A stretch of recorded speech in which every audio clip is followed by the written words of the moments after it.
A lot of people are making a lot of money keeping you afraid of the WuFlu. But you don't just need to take my word for it. You can hear it from a CNN technical director himself, who was caught on hidden camera thanks to James O'Keefe and Project Veritas. Sad news doesn't do well with ratings, you know, like if you can get someone impassioned, that does really well with ratings. Sad news back to back to back doesn't do really well unless it affects them directly. COVID, gangbusters with ratings, right?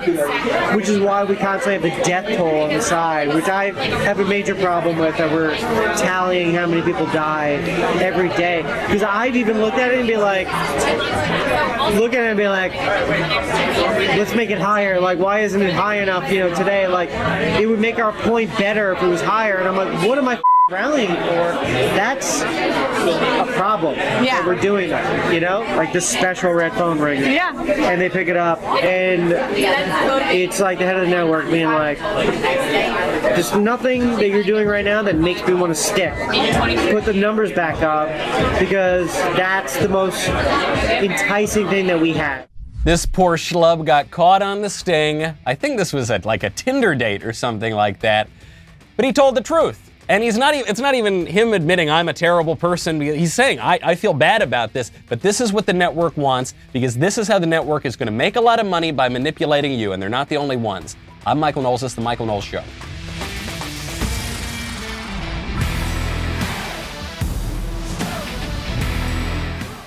Welcome back to the show. My favorite comment yesterday from Aslan Mitchell, who says, if I had $1 for every time Michael plugs his book Speechless, Controlling Words, Controlling Minds, I would be able to buy Acre Gold bars in bulk while sitting in my X chair. That is true. Does it count as a plug if I'm reading somebody else telling me about the book? Does that count? Okay, it does. All right, I'm going to talk.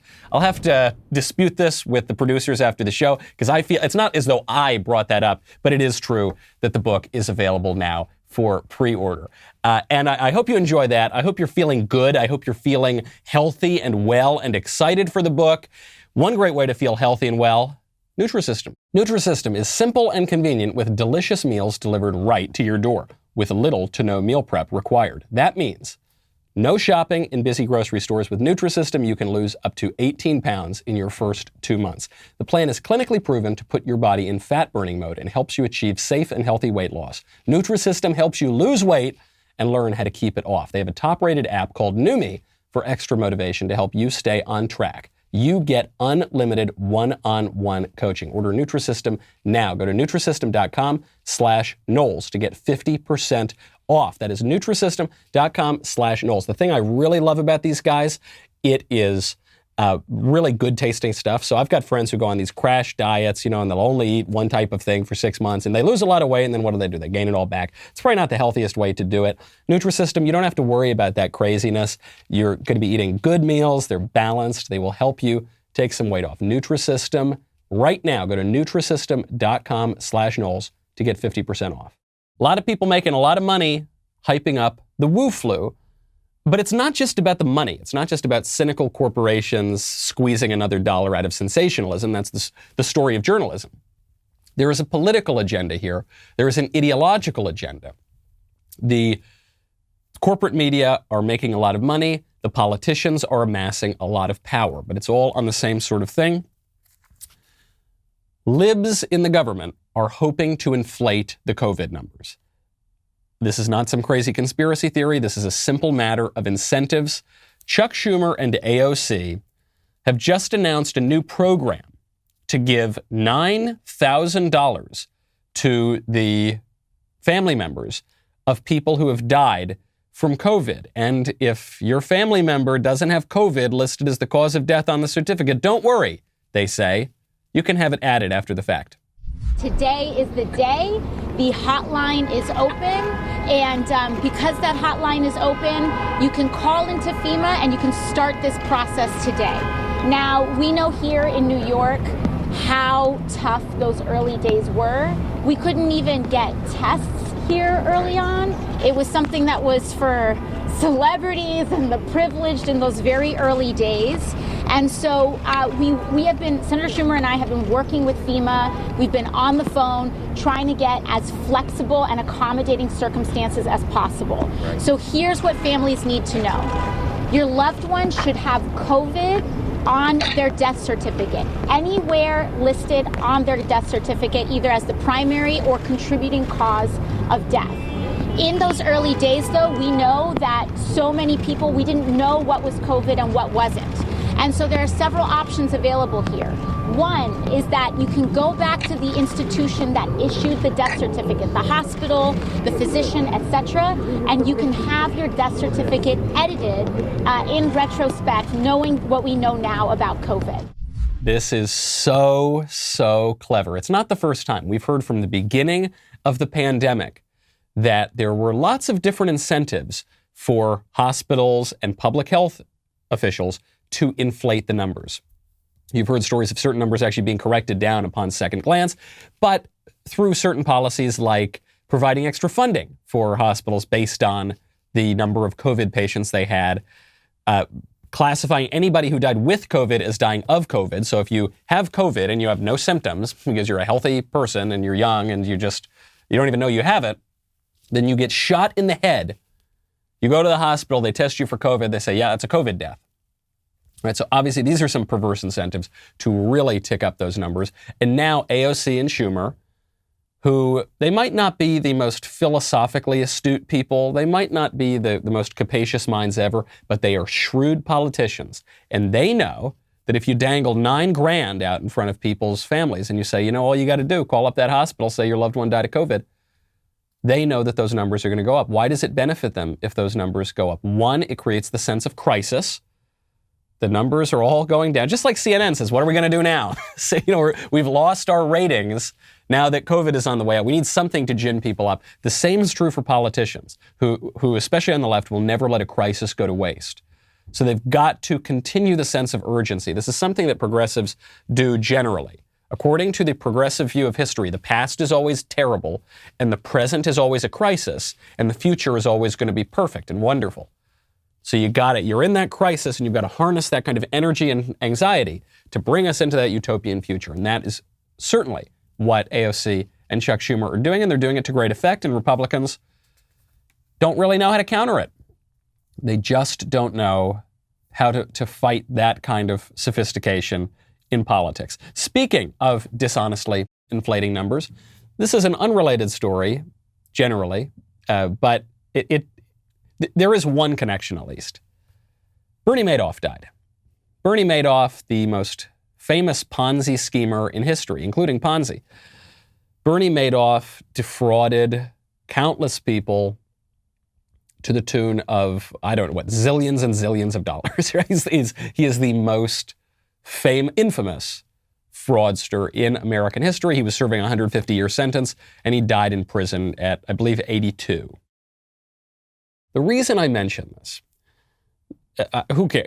Bernie Madoff is dead.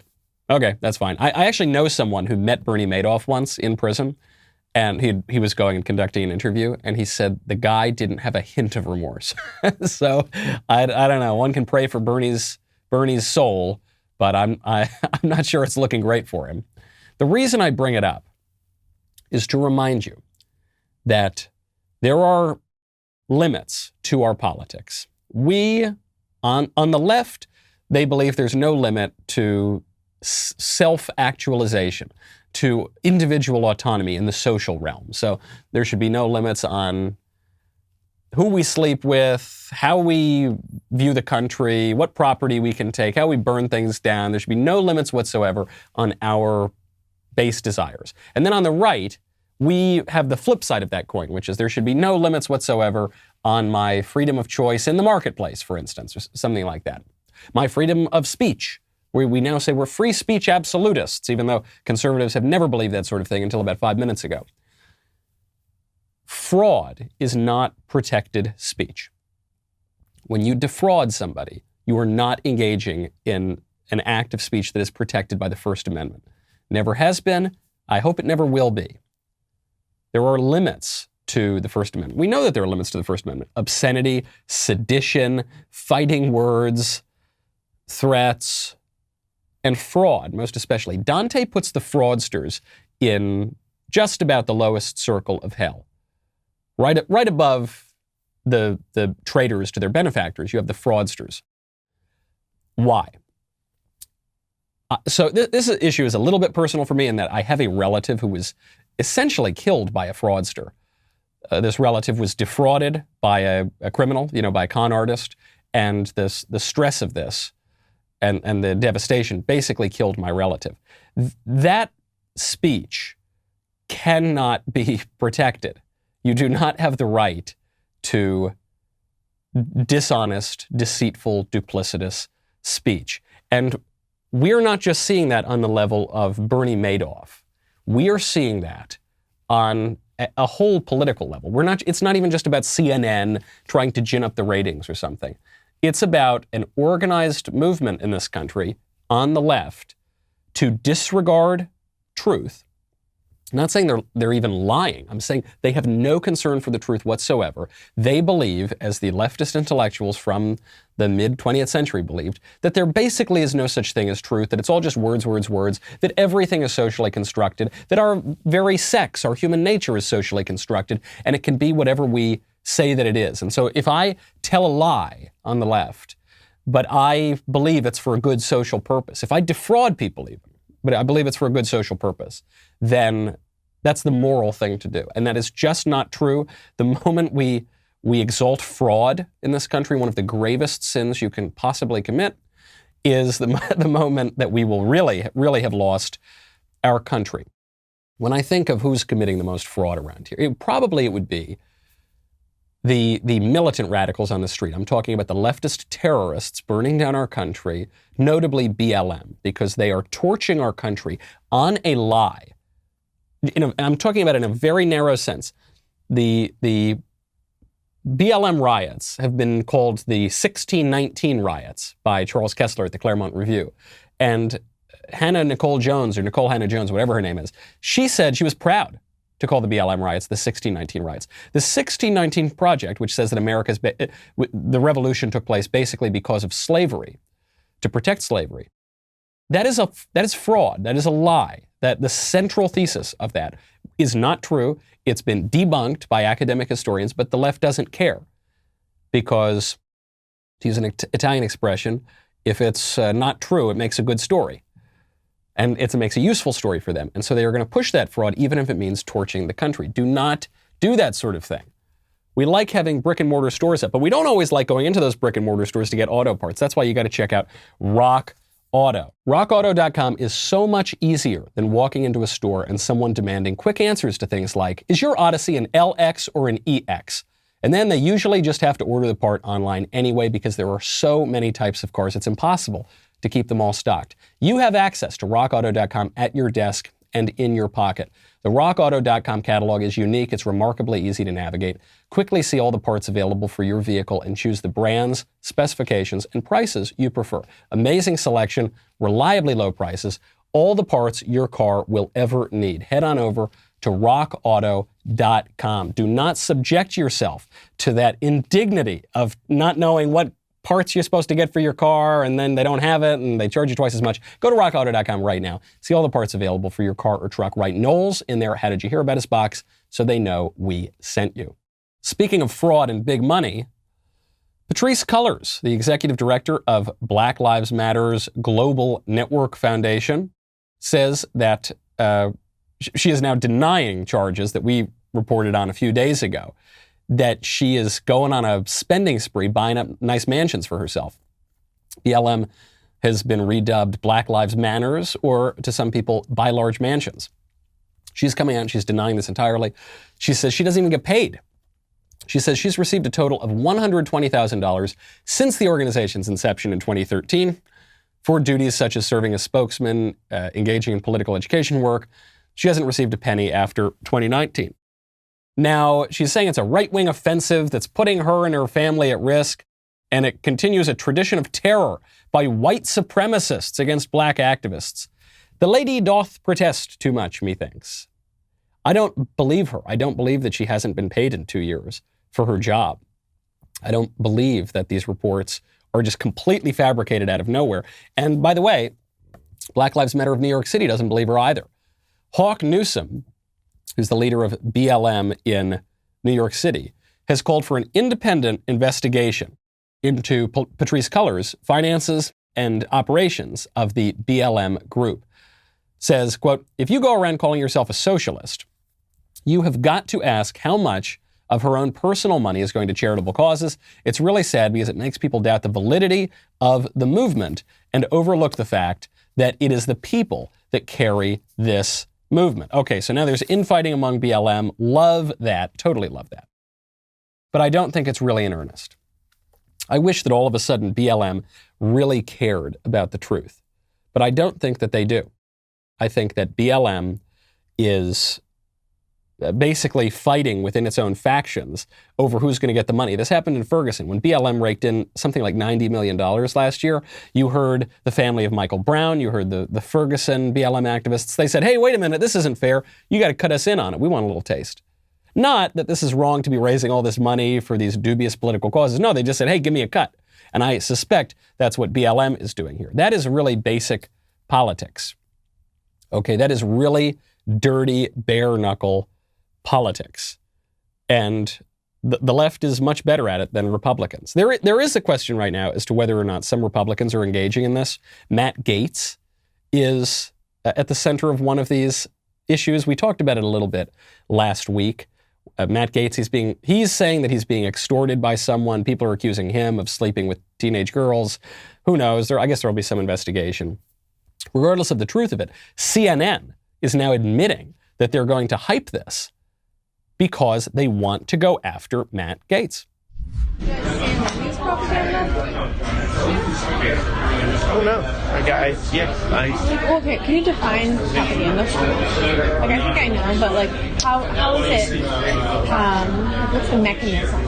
If the agenda, say, is to get Matt Gaetz right now, he's this Republican, he's a problem for the Democratic Party because he's so conservative, right?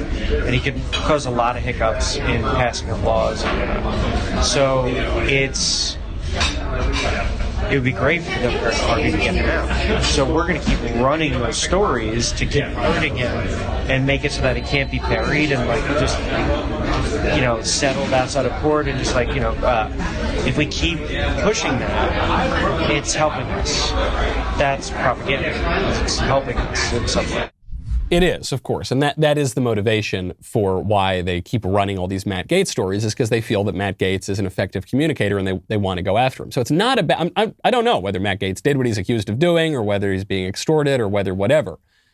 That is secondary to the narrative, because the left knows that the narrative is very helpful, so they're going to continue to repeat it. So bringing this back to the racial grievance industry like the BLM people, bringing this back to the race hustlers, you're going to see more and more narratives about racial hatred on campus especially, even if the left has to contrive them out of whole cloth. Great example of this. Last week, students of color, what color? I don't know, at White Bear Lake High School South Campus in Minnesota were invited into a group chat on Instagram where they were sent threatening and racist messages. Oh man, this is a big deal. These, classic white supremacists in high schools are going in, threatening these students, and this is going to be a big school-wide issue. And then, oh, wait a second. Nope, never mind. Never mind. It's okay. No big deal. Nothing to see here. Let's move on. Why? Because it appears to have been a hoax. I could have told you. I couldn't have told you with 100% certainty that this was a hoax, but I would have bet a lot of money that it was a hoax. I actually detail countless examples of this in my upcoming book, Speechless, available now for pre-order, which is that on issues of race, on issues of sex, you hear again and again and again, the racist, there was a burning cross, there was a swastika painted, there was the N-word painted all over people's dorms. Oh, it was a hoax. Oh, it was fake. Oh, they made it up themselves. The same thing is true of the alleged campus rape epidemic, time and time and time again. How many high-profile examples do we need? Going back to the Duke Lacrosse case of hoaxes here. Why? Why are there hoaxes? Because They know, the left knows that the narrative is extraordinarily valuable and victimhood carries social currency. So if you create incentives for that sort of thing, you're going to get a whole lot more of it. That's the way the business works. That's the way Grievance Incorporated works. And if you create incentives in the other direction towards, say, virtue, humility, resignation, courage, all of these virtues, prudence, then you will get more of that as well. Why are these students creating the hoaxes? It's not even just the students' fault. It's not that they're total fraudsters. I mean, they are fraudsters, but it's not that this came out of nowhere. It's because that is how they're being educated. That is the indoctrination that they're getting in school from a very young age. It's what they're being taught. The Santa Clara County Office of Education just gave a presentation to educators that had to have these struggle sessions, how to indoctrinate children in this ridiculous racial ideology. The presenter here was a guy named Jorge Pacheco, and this comes to us via Chris Rufo at City Journal. This is what the presenter told the teachers, quote, "We have to be extra careful about what is being said, since we can't just say something controversial now that we're in people's homes. Parents can take out of context or see what materials are being used. So we need to be careful of what they see. The kids become a subject, and you are intending to awaken them to the oppression that they aren't aware of, but that they are actively participating in. Then how to lead to social change." Wow. This is out of a cartoon that this guy would say this. One, our education is so radical that you have to hide it from parents. The implication here, parents should have absolutely no say in how their children are raised. Only we, the radicals who have taken over the instruments of the state, only we should have a say in that. And three, false consciousness. This is an idea that was developed by the neo-Marxists after, it comes from the idea of Marx that basically you have to awaken the proletariat, the working classes, the oppressed masses to their own oppression, because turns out that the working classes tended to have some common sense and they didn't go for the radicals' crazy theories. So then beginning with people like Antonio Gramsci, the Italian Marxist philosopher and communist politician, the Frankfurt School, later on the New Left, which was led by one of the chief figures from the Frankfurt School, you see this idea really flowering during the second wave of feminism in the 1970s, when people would have struggle sessions, no different than the kind of indoctrination people are getting in their workplaces or in their schools right now, where, I kid you not, women especially would go into these struggle sessions. They'd feel happy. They'd love their family. Maybe they'd bring a little Tupperware of some delicious treat they made, right? And they go into the struggle session and they leave extremely irritated and angry and resentful because they had been made aware of their own oppression. There's a very famous essay. I also detail this in my book. There's a very famous essay called The Personal is Political by Carol Hainish. This is credited with really epitomizing the second wave of feminism, where they celebrate this, where these women celebrate going to the wine and cheese soirees, WHINE, and they would go and they'd say, "Oh, I'm so glad that I'm angry now. I was so happy before this and I loved my family, but I'm so glad now that you, radical feminists, have given me this resentment, made me aware of my oppression." That is exactly the same thing that this presenter in the Santa Clara County Office of Education is doing. They're saying we need to awaken children to their own resentments. If they're not resentful already, we need to instill resentment in them. Only that way can we have revolution. And not ever working on yourself, just always projecting onto the rest of society. If you do want to work on yourself, though, you got to check out Total Gym. The Total Gym Fit gives me a full body workout in the comfort of my home for about half the price of those expensive fitness bikes. You can do over 85 exercises on one machine. Whether you're a beginner or advanced, they have everything you need to get in the best shape of your life. Burn calories and lose weight. What makes it so effective is that it works every muscle group using 12 levels of resistance. You can work your core, arms, shoulders, biceps, thighs, your whole body, and a complete workout takes just 10 to 20 minutes a day. You know me, I'm not a hulking Adonis, but this is a great, really simple way, very quick way to get in shape and to start looking like Chuck Norris and Christy Brinkley, which is what I'm after. Right now, Total Gym is offering a 30-day in-home trial on the Total Gym Fit for just $1. That's it, just $1. What do you have to lose? No matter which Total Gym you try, my listeners can get an additional 20% off whatever discount they're currently running. Head on over to TotalGymDirect.com/Knowles to get this special offer. You have to go to this URL, TotalGymDirect.com/Knowles, to get an additional 20% off. You know, Ben is going to be talking about this from the presidential level. Today's going to be talking about why Team Biden thinks America is just terrible. Also, be sure to check out The Candace Show. It's already episode 5.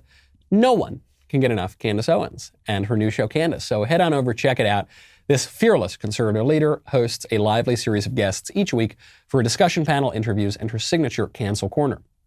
If you look not that closely, you'll see a giant picture of my head there from when that razor company tried to cancel me. This week, she will be hosting the comedian and podcaster Adam Carolla. Tune in because you will not want to miss their conversation. The show streams on Fridays at 9 p.m. Eastern, 8 p.m. Central at dailywire.com, but you can get the audio podcast Candace on Apple, Spotify, or wherever you listen to your podcasts. So if you need some Candace Owens in your life, head on over, look no further, check out Apple Podcasts or Spotify, subscribe today, be sure to leave a 5-star review. We'll be back with a lot more.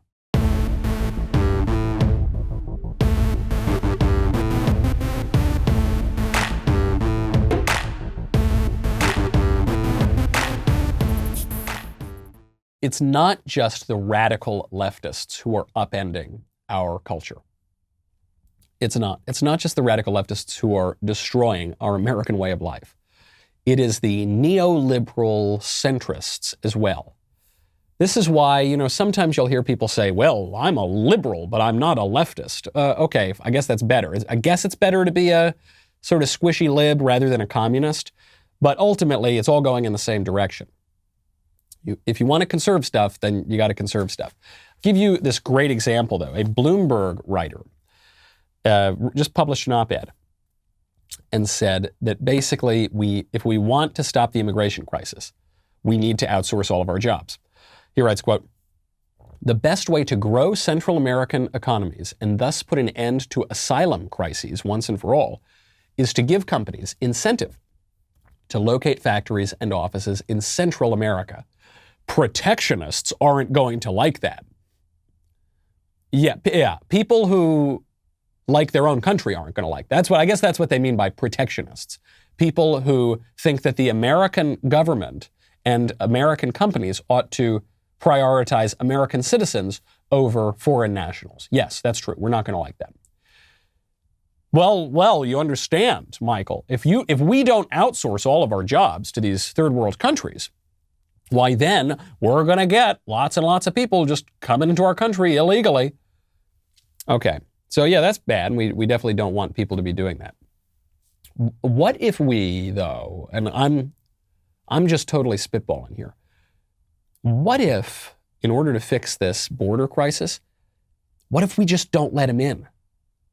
But Michael, they're seeking asylum from political persecution. First of all, no, they're not.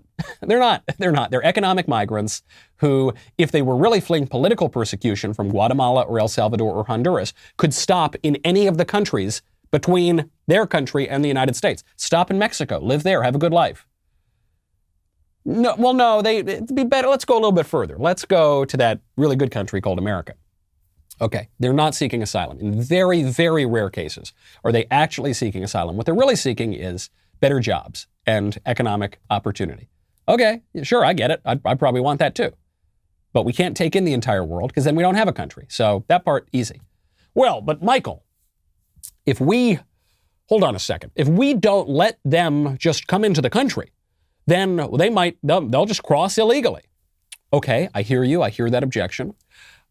So maybe we could, again, this is just off the top of my head, arrest and deport them. What if we do that? What if they come into the country illegally and then we pass measures that require employers, for instance, to prove that their employees are citizens? We do not permit foreign nationals to access our very generous public welfare systems. We don't allow illegal aliens to vote like the Democrats want. What if we create incentives for criminal aliens whose first act in this country is to break one of our most basic laws? What if we create incentives for them not to come over and to leave once they've come over? But Michael, That would be, seriously, this guy, one of these guys who wrote this op-ed, he responded to me. He said, that would create a PR nightmare. For whom? PR nightmare by whose standards?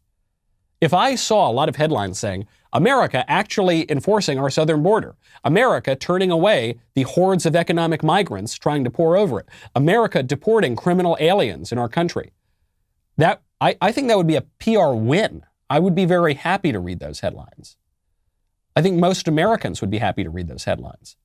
According to surveys not that long ago, Harvard-Harris poll, the majority of Americans, so that includes Democrats too, want to reduce drastically, not just illegal immigration, but also legal immigration. It seems like that would be a huge PR win, but not a PR win for neoliberal rationalists who don't really have very much affection for their country, who think that nationalism is kind of an ugly thing.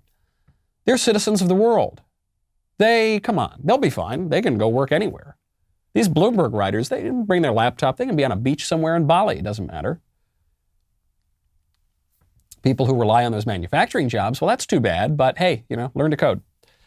Learn to code. That's not the radical left. That is the establishment. That is the liberal establishment. The whole thing, including and especially big business. I don't know about you, but when I sit down, I want to relax, I want to indulge a little bit, I open up a pint of ice cream. I don't want my ice cream to call me a white supremacist. I don't ask a lot of my ice cream. I ask for it to be cold, a little bit soft, sweet, maybe have some little chocolate chips in it, and not call me a white supremacist. But that would be too much to ask from Ben & Jerry's. So Ben & Jerry's yesterday, famously a liberal brand, or a leftist brand, they tweet out, quote, the murder of Dante Wright he's the guy who was shot by the woman cop while he was under arrest for a weapons charge, and then he fled. The murder of Dante Wright is rooted in white supremacy and results from the intentional criminalization of black and brown communities.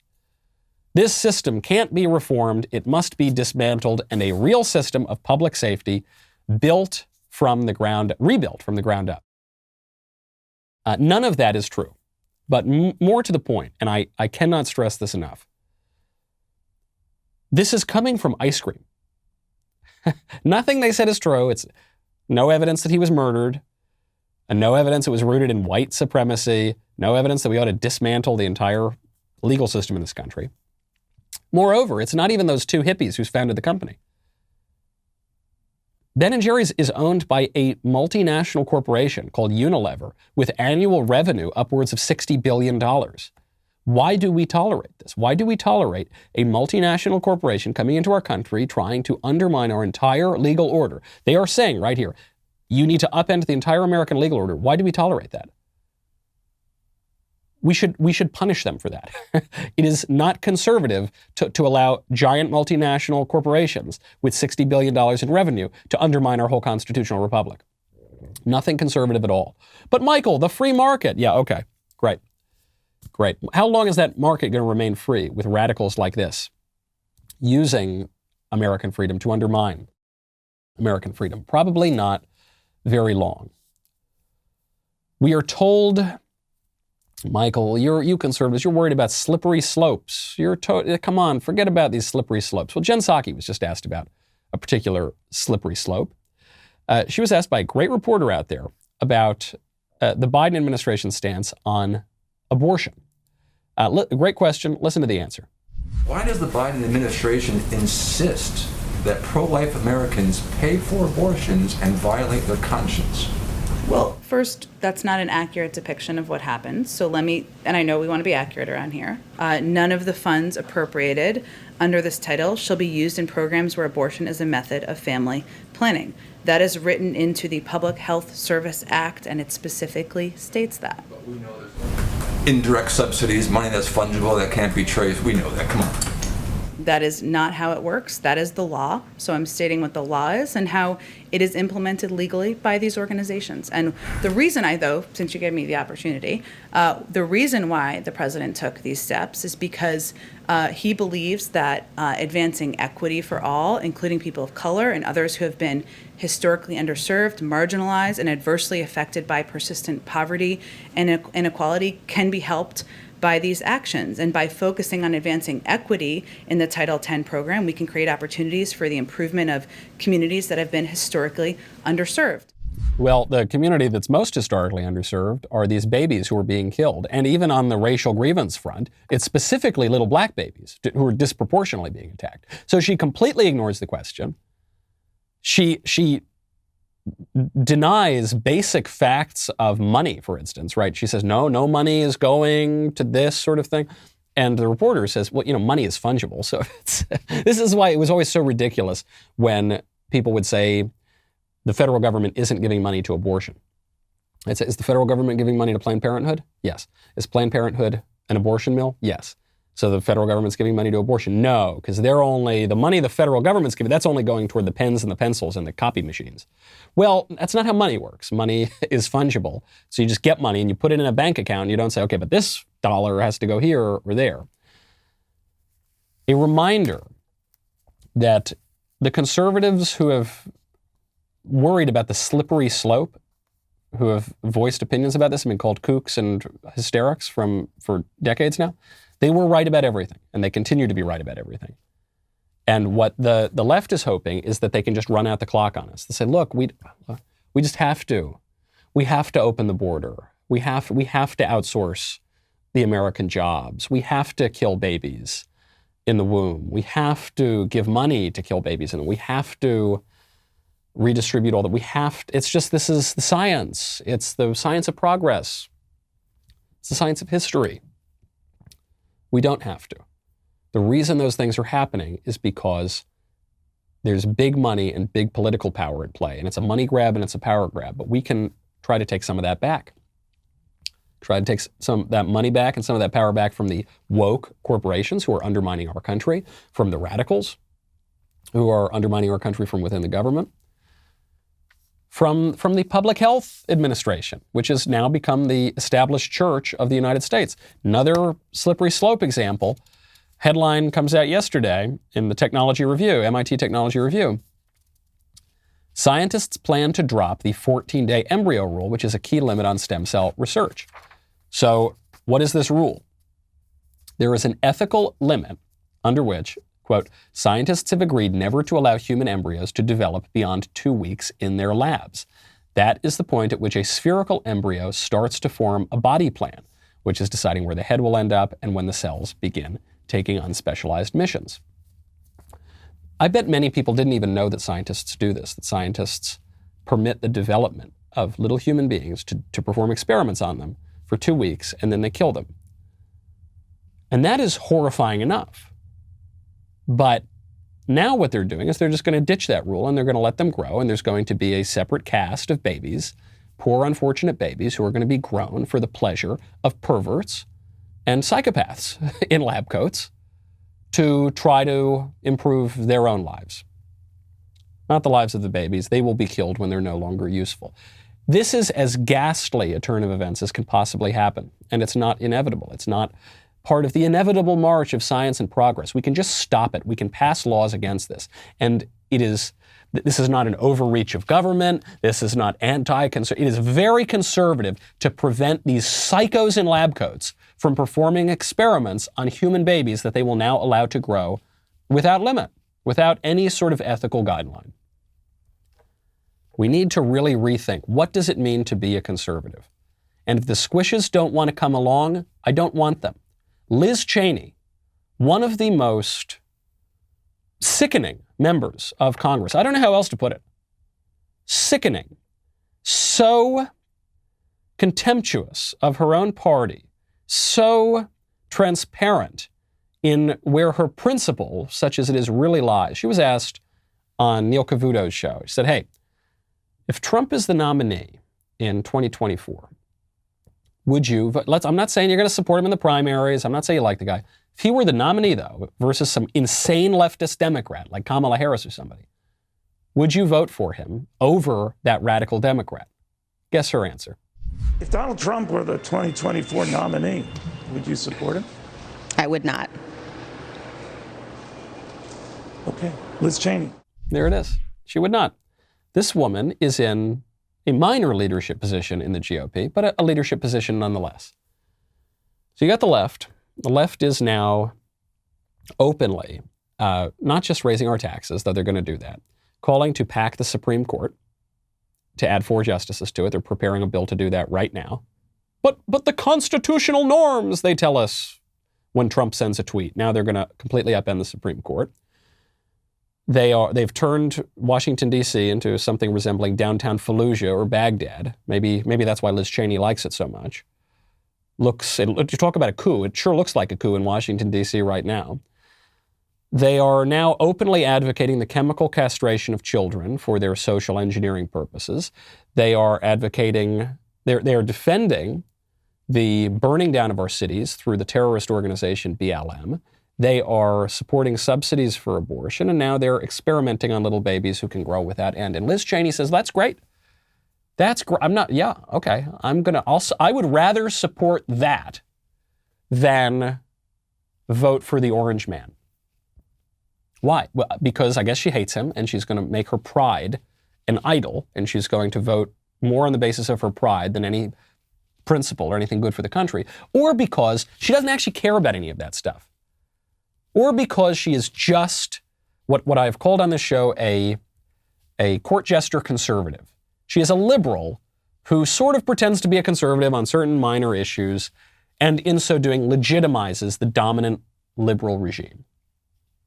Either way, really bad stuff that this woman has a position in GOP leadership. Amazon is pulling another book off its shelves. Only a matter of time before Amazon pulls my book, Speechless, Controlling Words, Controlling Minds, off. I just wanted to hear the bell ring again.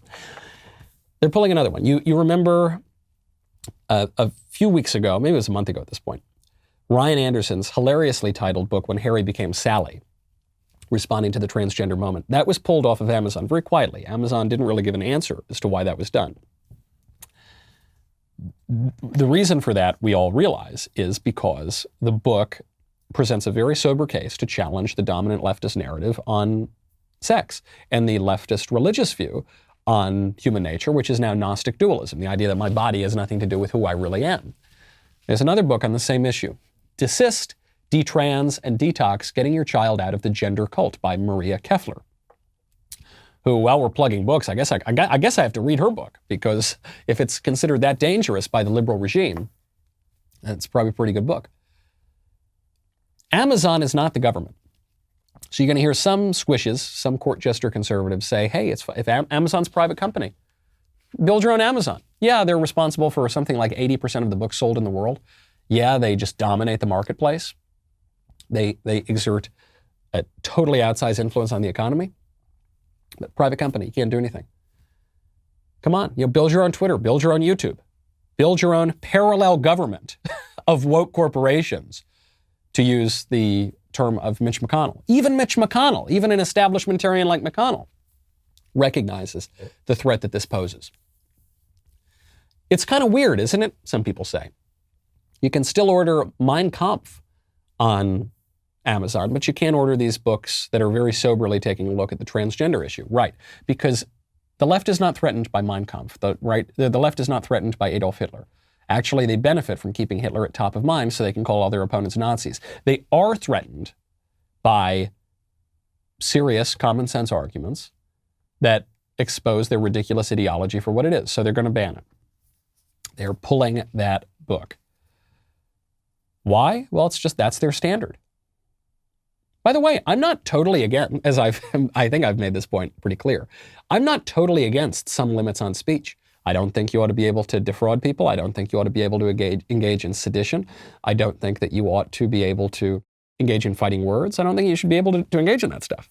However, that is a separate standard, right? What we're really talking about here is not free speech versus censorship. We're talking about two competing sets of standards. Ashley Babbitt. Babbitt? What was it? She was the woman who was killed during the Capitol Hill riot. The DOJ has decided it will not seek criminal charges into the shooting of Ashley Babbitt. Why not? Do we believe that the officer who killed Ashley Babbitt should be thrown in jail? Probably not. Was it an excessive use of force? Maybe it was. They were entering into the Capitol. That's a big problem. So perhaps you can look into the issue one way or the other. My only issue here is we know the name of the officer who killed Daunte Wright. We know the name of the officer who killed George Floyd. We don't know the name of the officer who killed Ashley Babbitt because it doesn't advance the narrative, doesn't advance any sort of propaganda here. That's the real standard that we're living under. By the way, we've got to report here on Florida, some good news. Very rarely do we get good news to end on. On Monday, Florida state health officials revealed that the state has recorded a single-digit increase in COVID-19 related deaths for the first time in almost 7 months. The state health department said 7 more Floridians and 2 additional non-residents have died due to COVID-19. Very sad that these people have died, but pretty good that it is so low. But this doesn't make sense. Florida's been open basically the whole time. What's that about? Very, very strange stuff. Quote, over the past 2 weeks, daily reported COVID deaths across the state have ranged between 22 and 98. Not 2,200, not 22,000, 22 and 98. The week-to-week reported deaths have been on a slow decline since January. Just 5 new coronavirus deaths in Florida were reported September 28th. Wow. That's pretty great. Can't beat that stuff, folks. So that's the good news. You're not going to hear that from the mainstream media. You're not going to hear that from CNN because they are going to be pushing propaganda where there's a lot of big money and a lot of big power. Perhaps we should try to take that power back. I'm Michael Knowles. This is The Michael Knowles Show.